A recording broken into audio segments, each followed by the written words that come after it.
From the heart of Dubai, where tomorrow is being built today, to the world. Welcome to the CTO Show with Mehmet. Here, we redefine technology and reimagine possibilities. With Mehmet, delve into the riveting realms of AI, cybersecurity, and digital technology. Experience the thrilling highs and lows of startups. Immerse yourself in the spirit of entrepreneurship and witness the future of business innovation being written in real time. Now, without further ado, let's tune in and explore the future. Hello and welcome back to a new episode of the CTO Show with Mehmet. Today, I'm very pleased. Joining me, Alec Crawford. Alec, the way I love to do it is I keep it to my guests to introduce themselves. So tell us a little bit more about you, your background, and what you're currently up to. And then we're gonna deep dive in a very exciting two topics which are kind of now on the forefronts, AI and cybersecurity. So the floor is yours. Great. Thanks, Mehmet. Great to be here. Well, look, my background is as a computer scientist. I was building neural networks from scratch in 1987 at Harvard. And then, fast forward to today, and I run an AI software company that focuses on helping banks and other companies using high-risk AI, meaning they've got confidential data or patient data for healthcare, keep that safe and secure. I call it AI GRCC for governance, risk, compliance, and cybersecurity, but it's really an overall AI turnkey platform. So that's what I do today. But I spent decades in finance at the biggest banks, Goldman Sachs, Morgan Stanley, Deutsche Bank, Royal Bank of Scotland, kind of doing computer stuff, doing risk management, doing some compliance stuff, doing some AI stuff. And it's been an incredible ride. And obviously, AI is going to the moon right now. And I don't think we're going to be able to disentangle AI from cybersecurity. I mean, I think it's 100% AI is the most important change to cybersecurity for the last 10 years and the next 10 years. Great. And thank you again, Alec, for being with me here today. So you just mentioned something interesting. So you've been doing this for a long time. How fast are things developing with AI? We've seen a lot of stories, we are listening to a lot of, analysts and experts talking about it, but you have this practitioner background also, Alec, and you see things on the ground. So tell me what kind of new threats we are seeing that AI has brought to the table. Yeah, so it's a very good point. I think, look, what things changed from the public perception, slow and then fast, right? So I've been seeing it progress the whole time, especially since the invention of the transformer in neural networks, or what we call deep learning now. But the public perception really was the introduction of OpenAI, when all of a sudden everybody in the world could use AI as opposed to, a few 100,000, experts, right? So that's been the perceived acceleration.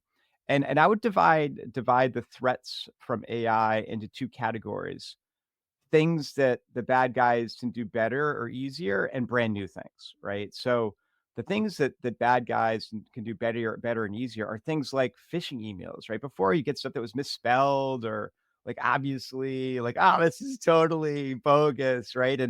And now they're very convincing, right? Now it's like, oh, my boss needs me to do X, right?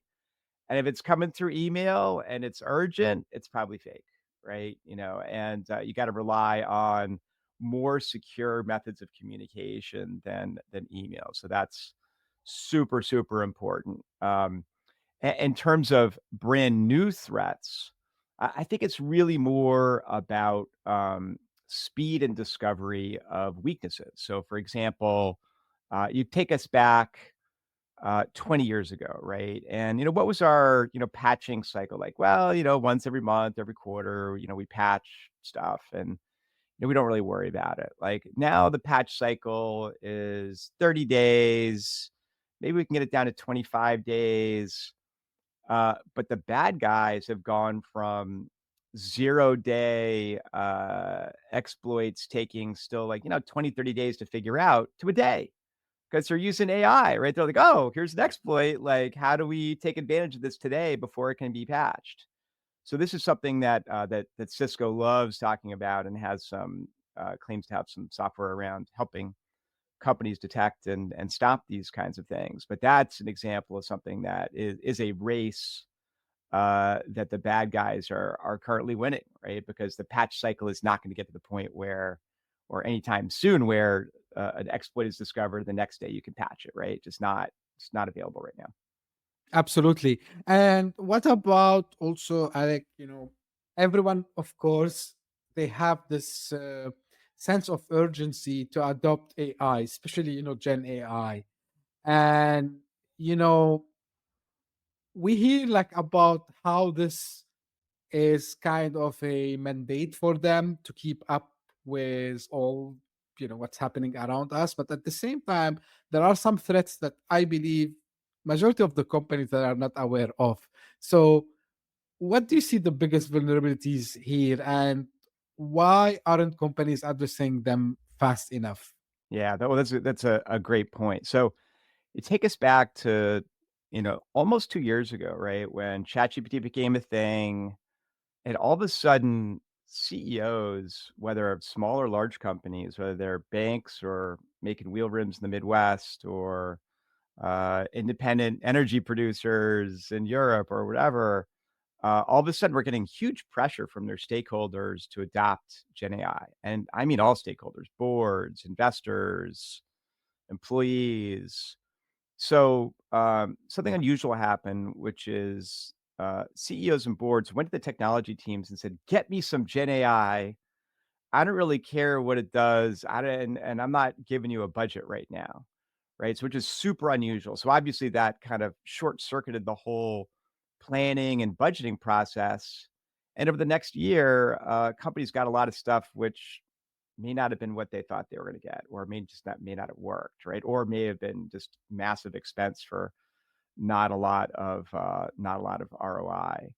And if you think about the different risks that bringing on a Gen AI generates, there's kind of risks now, risks in the near future, and risks in the further in the future, right? So risks now are things like data exfiltration and compliance issues and governance issues, which is a classic, right? We saw a big retail company adopt Gen AI last year, and within one day, someone had gone into Copilot and said, "Hey, how much money does my boss make?" And found that out. Not only found that out, but found out how much money like every senior manager made, right? Like, whoops, huge data governance issues. So that's what's happening now. And people have to be super careful about, AI governance and, who gets to do what with AI and AI policies and things like that. And then in the near future will be, compliance fines and things like that. Look, the rules are just proliferating. The EU AI Act is basically aimed at consumer safety, but you've also got GDPR, which protects consumer data. Like if you screw that up with AI, you're going to have millions of dollars of fines, right? Amazon paid almost a billion euros in fines a couple of years ago for GDPR violations, as an example. In the U.S., there are some kind of federal rules. They're a little bit loosey-goosey, but the states have gotten way more aggressive. So, for example, Texas and Colorado have very strict rules now around how you use and protect consumer data. So, for example, if you're a bank granting a loan, all kinds of rules around that. And they don't really care what the feds say. If you even have one customer in Colorado or Texas, like you have to abide by these rules as a bank. And I've talked to a lot of institutions that have no idea these rules are even in force, right? So it's crazy. It's like they're already breaking rules that they don't know exist, right? So this is going to be a big, big problem. And we're talking millions of dollars of potential fines here, right? So um, that's what I'm seeing out there right now. I like, it's kind I don't like to say this, but if I want to play the devil advocate, right? So now for the traditional side of technology, I'm saying traditional because it's been with us for a long time. So let me take, for example, finance. So we have like PCI DSS, and we have like some other frameworks. Let's say HIPAA in the US for the healthcare, right? Now, AI needs governance, but at the same time, things are moving so fast. So someone might say, hey, we can't wait until we have these frameworks set up, so then I can go and implement. So for me, as maybe the CIO or maybe the CISO, the CISO in the organization, how we can make sure that also we are not slowing down because we are always scared that we should not implement these new technologies. Now I understand that now there are like some new companies that are addressing specifically these use cases you just mentioned. But again, and you've been like in the industry for long enough, and myself also as well. So how we can do this balance of adopting the technology while not Yeah. breaking the rules? Yeah. I think it's pretty straightforward, right? If you're doing private, secure AI on your own private cloud with your own data, and you're not using, APIs to go out there and do things, because you can deploy OpenAI to Azure for Azure OpenAI. You can deploy obviously the open source models, Llama, Mistral. You can use AWS Bedrock for tons and tons of models and keep everything inside your firewall. That is huge, right? Because that stuff's not leaking out there as long as it's inside your firewall. In fact, my company has a process where we can deploy our software, the models, connect them to our client's data, and then pull the plug on the internet. And you can run it air gapped in the Pentagon if you want to. You want secure AI? That is secure AI, right? The most secure AI. But I think that there are other kind of common sense things that we can do as companies and businesses, such as implement the National Institute of Science and Technology AI risk management framework. Now, that's not super prescriptive, right? It basically says you got to set up your AI policy and you've got to manage it, and you've got to know what people are doing and monitor what they're doing. It's very straightforward, and I think can be implemented by any company, whether it's 5 people or 500,000, right? So that I think is a good strategy. But I think job one is that if your company is simply blocking AI, and a lot of companies are, just know that if you have more than 10 people working for you, someone's out there using, rogue AI, right? They're doing it on their phone. They're uploading stuff to they're emailing stuff back and forth, whether it's code or client data or earnings reports or whatever it is. It's just happening, right? And the fastest way to stop that is to provide a secure alternative for your own employees, right? Very straightforward. Right. Now, how much AI can help us in this specifically? We started to see the talk about agentic AI, right? And everything becoming agent. So can CISOs and CIOs and even maybe the board, you know, think about agents, AI agents to facilitate this journey and making everything in shape, in your opinion? Absolutely. I mean, I think that's going to be critically important. So as we think about this first example I gave, emailing back and forth code and things like that, right now, even regulated industries are checking a small fraction of emails that are coming in and out, right? Maybe 1%, right?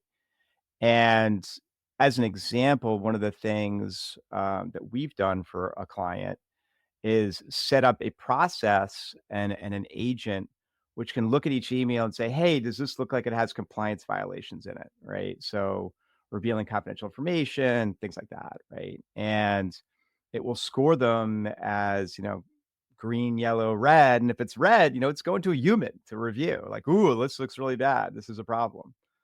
Yellow, yeah, it goes to a human, but maybe they look at it, maybe they don't. Red, they're definitely looking at it. So think about that for all kinds of things, whether it's inbound email that contains something that looks like a link to a phishing site, or inbound email that's a very standard format for phishing, like, hey, it's your boss, I need gift cards, I'm in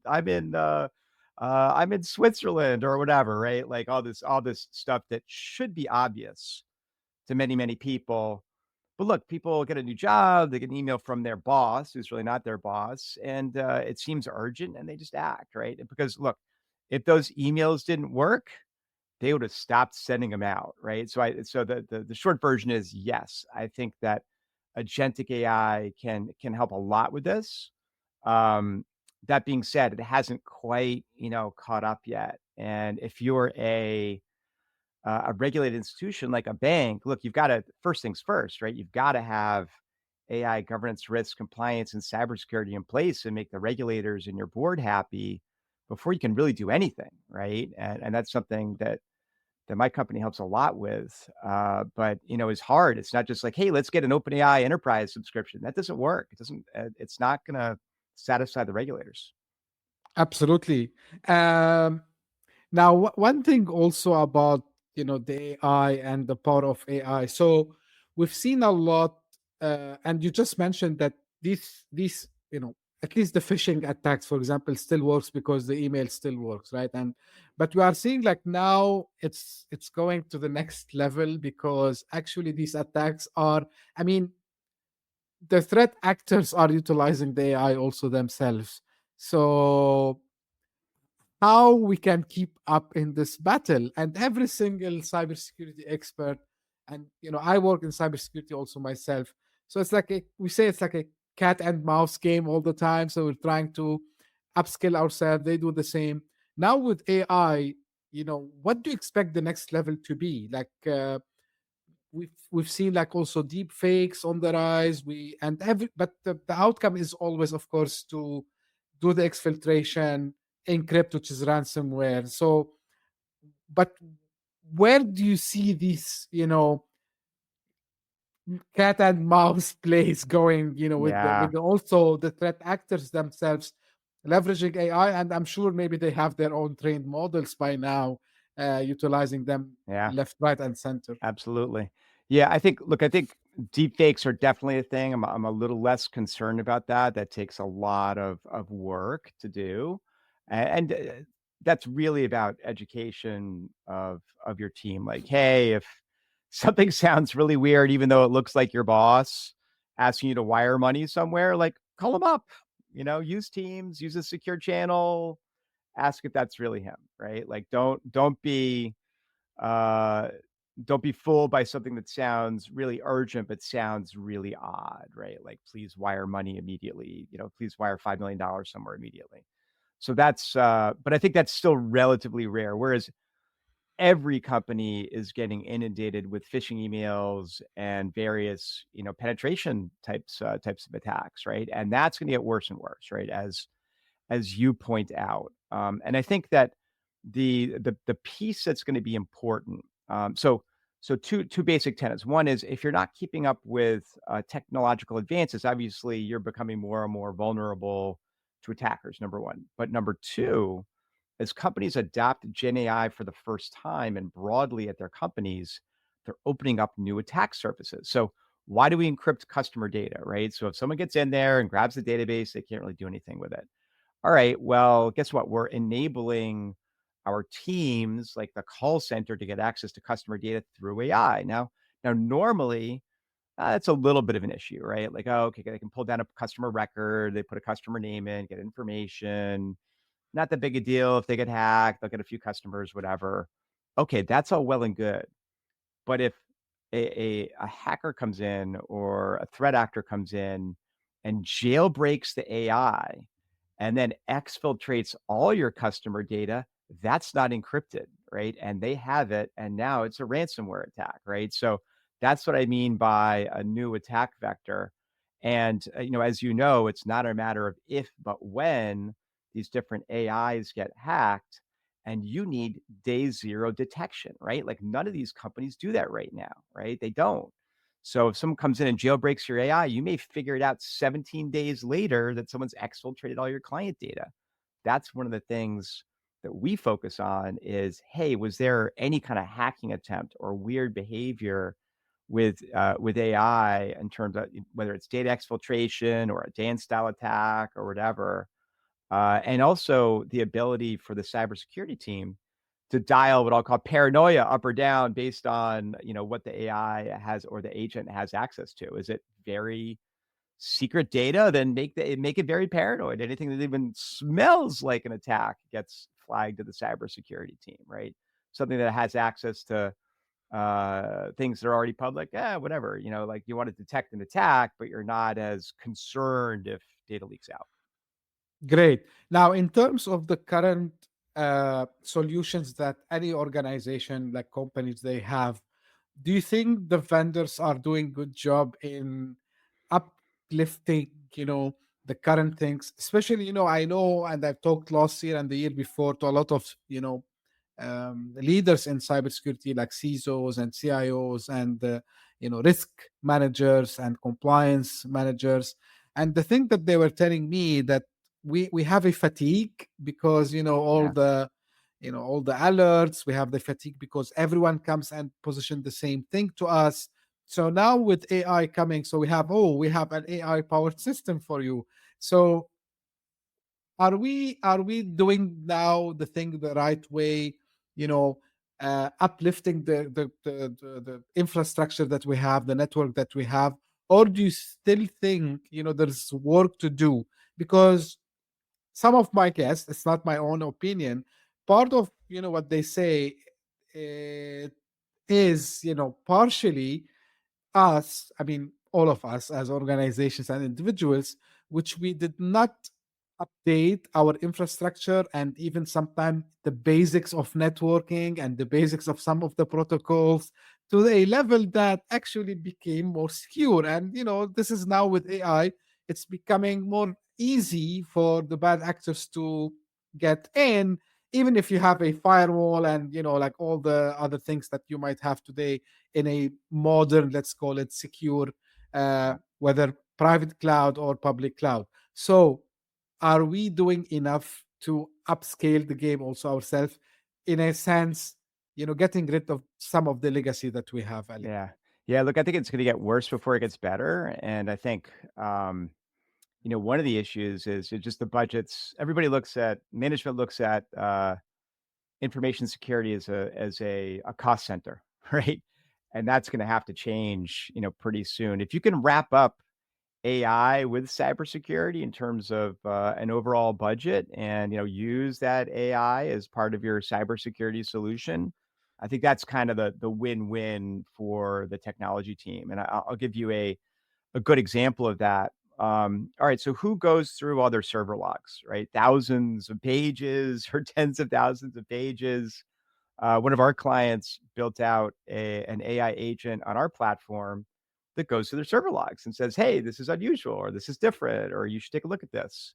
And it's a handful of things, not 100 things or 1,000 pages, right? So those are the kinds of things that I think are going to be helpful, because I agree with you. There's alert fatigue, as well as fatigue in general in the cybersecurity community, and if they can go back to management with like, hey, we can help with overall AI as well as, the security stuff, and kind of add value to the business and really deeply understand what the business needs there.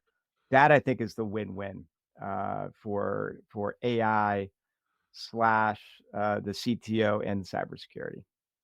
Cool.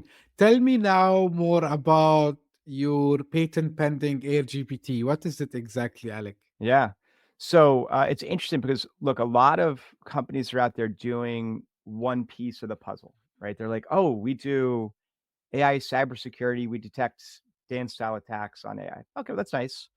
Others are more focused on compliance, although typically not kind of bank regulatory and HIPAA compliance, which is what we do, as well as similar things in Europe. And then also there's the stuff that we've been doing in the internet for decades, right? Like blocking not safe for work topics and websites and things like that. Like you got to do that in a corporate environment too, right? You don't want people playing games with AI, right? Like what, and then there's the governance part, which I think is misunderstood and super important. So there's a couple of aspects of governance, right? One is uh, by policy, what are you going to allow people to do with AI, right? And you set up the use cases and agents and connections to data for that. And the other is also making sure that permission awareness is maintained, meaning that someone logs in on an AI system and is looking at some data, they don't all of a sudden magically become a super user and can see everything that everybody else says, right? Or everybody else sees. So a lot of important things around governance, which a lot of these other systems kind of haven't figured out, right? So I call that AI GRCC, or governance, risk, compliance, cybersecurity. So combine that with an entire platform for generating no-code AI agents, and that's the holy grail for kind of banks and healthcare right now, and that's what we're doing. I think we invented the category. I haven't seen anyone else with a complete solution there. Mostly it's just a piece here, a piece there. And if you're a bank, would you rather hire one company and have turnkey AI in a day, or go hire 7 different companies and pray that they all work together? Right? Pretty straightforward, right? You want the first one. And I think where AI is really going over the next year even is fully autonomous AI agents, right? So kind of what we were talking about earlier, if I could have an agent that I don't, you start and it just goes, and all it's doing is reviewing each incoming email and saying, this looks like spam. This looks like a phishing attack. The website attached to here is clearly an attack. Okay, this is the language of a dance style attack, right? And just kind of categorizing and blocking those things before they even get to a human. Like even something like that, as simple as that, as an autonomous agent, would be hugely valuable for most organizations. And I've noticed that even today, the basic tools, even that are filtering my email into the 3 buckets, like you should read this, other, and spam, are terrible. They're just terrible, right? I've got, important stuff at my spam email and total junk in my regular email. It's pathetic, right? So that's just going to have to get better, right? And Yeah. it's got to learn, right? If I'm opening an email from, from Joe Blow, like every single day, tomorrow it shouldn't be putting it in my spam folder, right? Like it's obviously important to me. It's got to learn. So that's something I think is going to be good. And I agree with you. Look, there's all kinds of. It's not just about email and attacks on AI. It's in general about how even someone with no coding skills can now run out there and use AI to build software to attack different attack vectors, right? Or you could take someone with no experience, they could figure out how to do a DDoS attack in a week, right? So that is a problem, right? And that's a problem that's going to be very, very hard to fix, because even if we go and kind of bulletproof a whole bunch of these models and say, okay, like, all right, we're not going to allow it to write code for this. Guess what? There'll always be some other model out there that allows it. I mean, DeepSeek has the worst scores for that right now. Like you can basically go into DeepSeek and ask it to do anything you want in terms of coding. It's just not going to say no, right? And it's out there as an open source model. It's kind of, the genie's out of the bottle. Oh, this is always the term that I use. The genie is out of the bottle, indeed. And this is why, if you remember, Alec, like a couple of months after OpenAI released their ChatGPT, there was a call from some, executives in the tech space saying we need to slow down. My point was exactly this: is someone have access now to an open source model that they can keep optimizing it now, regardless how they do that again. But we can't, force people not to do research on it, because the scientific papers, let's say, at least they are out in public and you can get access to them. Like you pay, like even if they are behind a paywall, you can get access to them. We know this for a fact. And you mentioned at the beginning the transformer model, and it's out of a scientific paper that was done at Google. We all know this by now. So it doesn't stop anyone of going and trying, but things are getting much easier. Now, here's the thing. We talked about agents, and now we have the deep research also as well, which is, I don't know what's your point of view, Alec, but I can think about it also. It might be utilized in both ways to find, maybe new methodologies, maybe new attack surfaces, because it can do kind of this deep search in the background. And what I've seen so far, I didn't try myself OpenAI's one yet, but I've seen it in other fields excelling. I tried Perplexity today for a couple of use cases, not related to cybersecurity. It's not bad. It didn't wow me, but it's not bad. And Google, they are working on that, and other AI companies, they are working on that. So, from your point of view, how this will affect also? Yeah, no, I agree. I mean, I think deep search originally one might have looked at that and said, this is okay. It's getting really good. And we talked a little bit about the speed of development. And my running joke is um speed correlates with the amount of money being spent on it. And there's a lot of money being spent on AI right now, right? So it's OpenAI is losing more, money every day than you could fit in my house, right? Like it's crazy.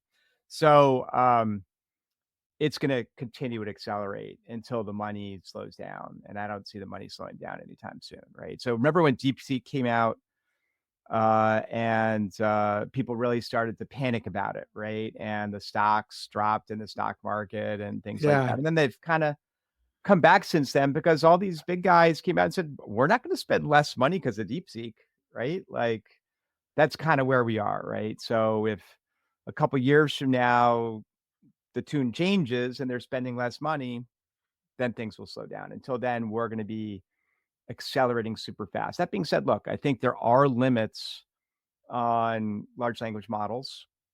They are statistical models. These are not computers that are thinking. As much as that one Google engineer was convinced that that the computer was thinking and conscious, it's not, right? These are what are called statistical models, right?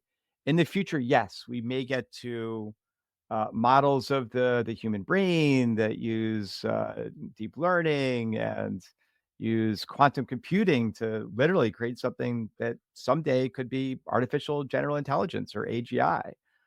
Is that in my lifetime? I don't know. Is it some form of composite AI? Maybe it is. But we will have something that looks and feels like AGI pretty soon, right? We'll be able to fool a lot of people.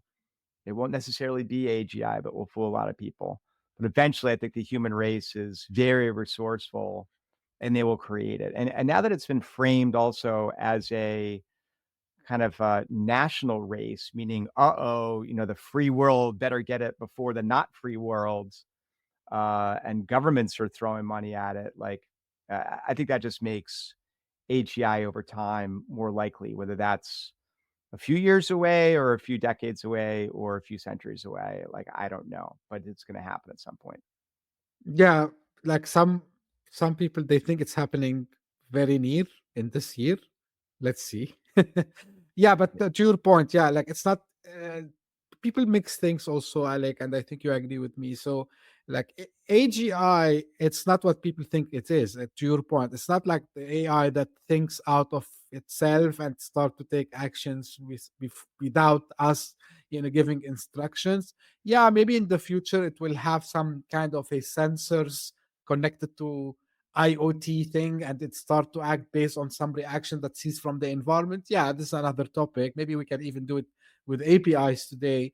But I mean, yeah, it doesn't have the consciousness. And AGI, I think, it can solve complex problems to me. I mean, like this is my understanding. It can solve complex problems. It can be kind of a creative more than the way it does today, because again, today you have to give the prompt, you have to write the prompt in a proper way so it can understand exactly what we want to say.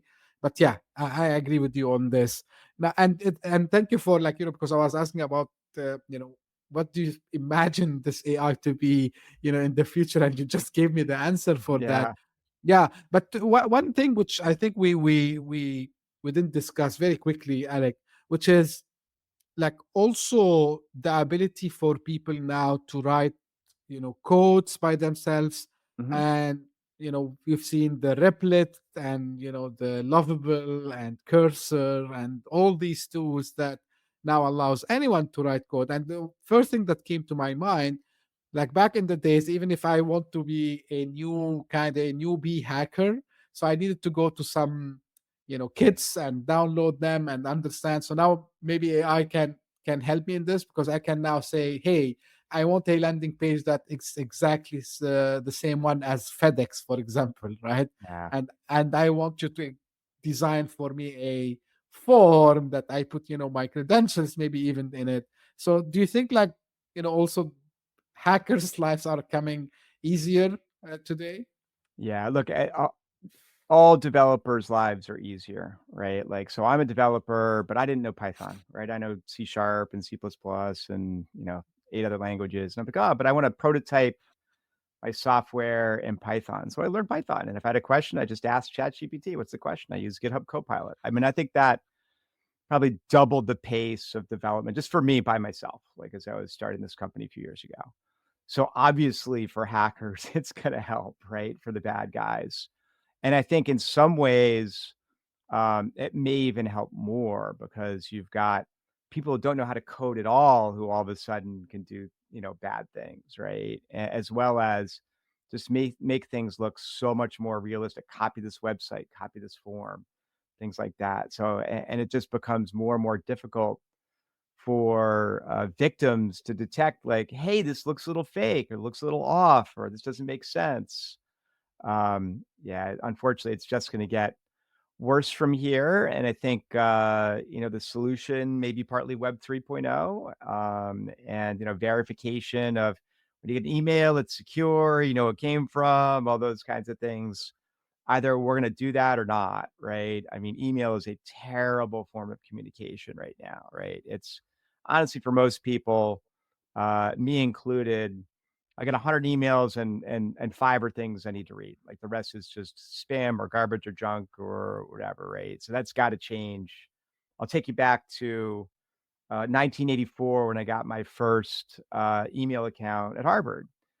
I would get one email a month, and I was so excited. Oh, my friend at Carnegie Mellon just emailed me. This is incredible, right? It only takes seconds to get to me, and if I mailed him a letter, it would take like days, right? And now obviously email is the bane of people's existence, right?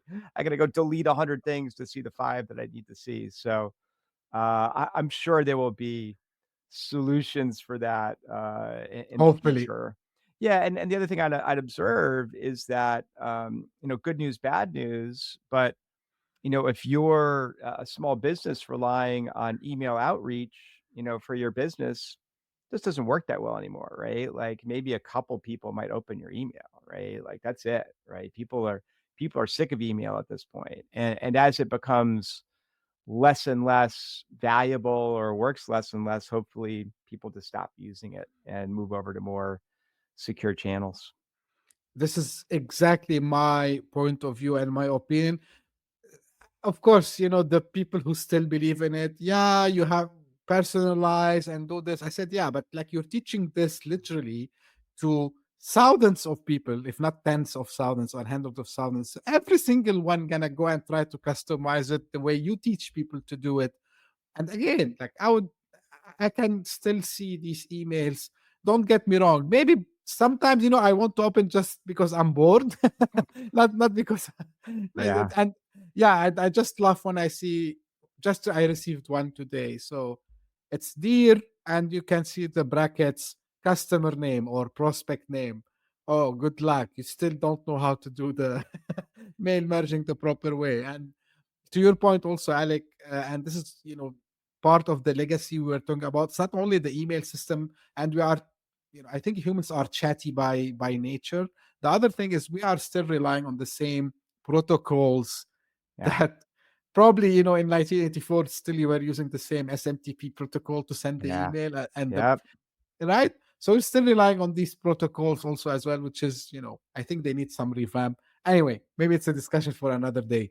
Yeah. As final call to action, Alec, what you can tell the audience and also where they can find more about you and get in touch. And by the way, also I wanted to mention about the podcast.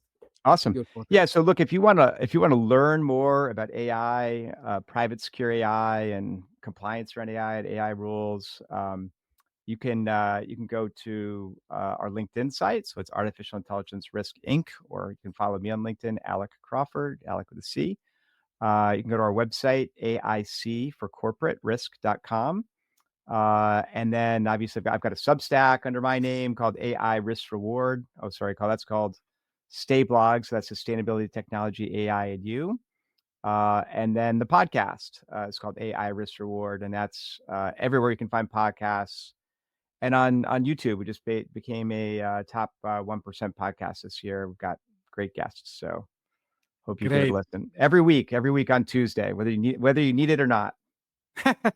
Great, that's great. So for the audience, you don't need to go and find all these links yourself. I will make the life easy. You will find them in the show notes if you're listening on your favorite podcasting platform, or if you're watching on YouTube, you will find them in the description. Alec, I really enjoyed the discussion with you today. It's very important, I think, for every business owner, everyone actually, to learn more about AI and the risks and the cybersecurity risks also around the technology, because AI is the mainstream today. So I'm not now differentiating AI from any other tech. It's something that we are using in our daily lives, even outside of work. So thank you for shedding the light on all these, risks and how we can somehow mitigate them, and, shedding also the light on what's happening and what's waiting us. And this is how usually I end my podcast. This is for the audience. If you just discovered this podcast by luck, thank you for passing by. I hope you enjoyed. If you did so, please subscribe and share it with your friends and colleagues. I release 2 podcasts a week. Like Alec do it every Tuesday. I do it also every Tuesday and Thursday. So please keep tuning in. And if you are one of the people who keeps coming back again and again, thank you very much. Because of you, this year, 2025, for the first time ever, the podcast entered the top 200 charts in multiple countries at the same time. We used to do one country every now and then. So January and February numbers are out, and we're getting, top 200 multiple countries at the same time. So thank you for your support. And thank you also for making the CTO Show as one of the top 40 podcasts in the business and tech listened in Dubai. So thank you for making us. I think the rank, it's swinging between 14 and 15. So if I'm saying 14, you find 15. Don't get me wrong. So we are just in the between these two ranks. So thank you very much for all your support. And as I say always, thank you for tuning in. We'll meet again very soon. Thank you. Bye-bye. Hit that subscribe button, share the show with your tech-savvy friends and fellow entrepreneurs, and leave us a review on your favorite podcast app. Your support means the world to us.